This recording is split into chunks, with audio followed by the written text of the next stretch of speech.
Hello! അങ്ങനെ പവിത്രം പുതിയ പ്രൊമോയില് നമ്മുടെ തേയിലത്തോട്ടത്തിന്റെ നടുവിലുള്ള ആ ഒരു കൊച്ചു വീട്ടിലുള്ള വേദയുടെയും വിക്രത്തിന്റെയും ആ ഒരു പ്രണയ മുഹൂർത്തങ്ങൾ തന്നെയാട്ടോ കൂട്ടുകാരെ നമുക്ക് കാണുവാൻ സാധിക്കുന്നതേ. വേദയാണെങ്കില് ചുരിദാറൊക്കെ മാറ്റി നൈറ്റിയൊക്കെ ഇട്ട് ആ ഒരു വൺ സെറ്റപ്പായിട്ട് ശരിക്കും വീട്ടമ്മയായിട്ട് മാറിക്കഴിഞ്ഞു. നൈറ്റിയൊക്കെ മടക്കി കുത്തി നമ്മുടെ വിക്രത്തിന് ചായയൊക്കെ കൊണ്ടുവന്ന് കൊടുക്കുന്ന ഒരു കിടിലൻ രംഗങ്ങളൊക്കെ തന്നെയാട്ടോ.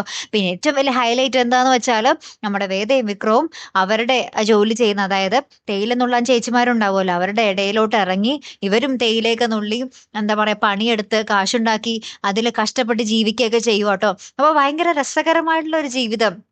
ലളിതമായിട്ട് പണിയെടുത്ത് കാശുണ്ടാക്കിയും എന്താ പറയുക ഇവരുടേതായിട്ടുള്ള ഒരു പ്രണയവും പാട്ടുപാടലും ആ ഒരു തേയിലത്തോട്ടത്തിന്റെ ഉള്ളിൽ കൂടിയുള്ള പാട്ടും എന്താ ആട്ടവും പാട്ടവും എല്ലാം കൂടെ കൂടിയ ഒരു കിടിലൻ റൊമാൻറ്റിക് രംഗങ്ങളൊക്കെ തന്നെയാട്ടോ കൂട്ടുകാരെ നമുക്ക് കാണുവാൻ സാധിച്ചത്. പക്ഷെ ഏറ്റവും ഒടുവില് ഒരു രംഗം നമ്മളെ കാണിക്കുന്നുണ്ട്. വേറൊന്നുമല്ല നമ്മുടെ വേദയും വിക്രവും ഒരു ദിവസം ഇങ്ങനെ രാത്രി പുറത്തിരുന്ന് സംസാരമൊക്കെ കഴിഞ്ഞ് തിരികെ വീടിനുള്ളിലേക്ക് കയറുമ്പോൾ വിക്രത്തിന് കൂട്ടുകാരനെ കാണാനുണ്ടാവില്ല.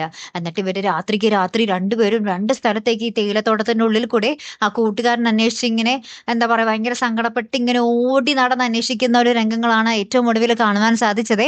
ഇനി അയാളെ തിരികെ കിട്ടും, അയാളെ നമ്മുടെ ശ്രീകാന്തിന്റെ കൂട്ടുകാര് കൊണ്ടുപോയോ എന്നൊക്കെ ഒരു പിടിയില്ല ട്ടോ. ലാസ്റ്റ് അങ്ങനെ ഒരു ഭയങ്കരമായിട്ടുള്ള ഒരു രംഗവും നമുക്ക് കാണുവാൻ സാധിക്കുന്നുണ്ടേ. കാത്തിരിക്കാം ട്ടോ. അപ്പൊ അടുത്തൊരു വീഡിയോയുമായി വരുന്നത് വരയ്ക്കും ഗുഡ് ബൈ.